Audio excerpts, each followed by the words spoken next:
Election day now less than a month away. Can you believe that? And voters have more than just the presidential candidates to choose from here in Kentucky. And in Louisville, Amendment number 2 is gaining traction on both sides of the aisle, with Kentucky Senator Rand Paul campaigning in favor of it. Meantime, Kentucky Governor Andy Beshear says school districts will be defunded if Amendment 2 passes.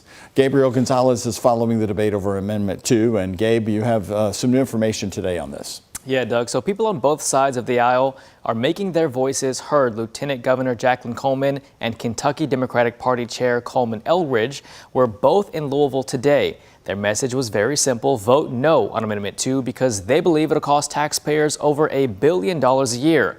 On the other side, Senator Rand Paul says this amendment is a modern-day civil rights issue. But Amendment 2 is not serious in what it will give our children. It is serious in what it will take from them and what it will take from every community across the Commonwealth. Kentucky Democratic Party Chair Coleman Eldridge not mincing words when discussing Amendment 2. Standing in support with him is Lieutenant Governor Jacqueline Coleman, State Representative Keturah Herron, and Alan Schuller from the Kentucky Retired Teachers Association. All agree the GOP and Amendment 2 are leaving behind students and teachers. When we fail to fund their schools, we fail the programs, the resources, and staff. And that's not just failing those kids, that is failing Kentucky's economic future.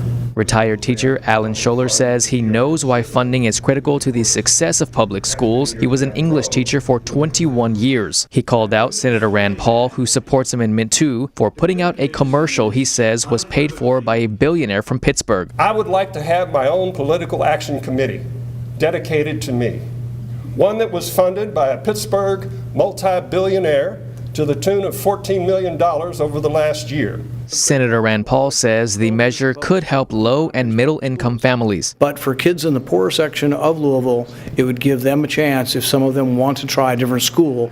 And guess what? Then their school will get better to try to keep them there. He also says this is a modern day civil rights issue. So you have to forgive me if I don't subscribe to the notion that my grandparents and my father especially protested to integrate public schools, only to 40-something years later have their grandchildren and great-grandchildren in threat of having to attend schools that are simply going to be separate and unequal.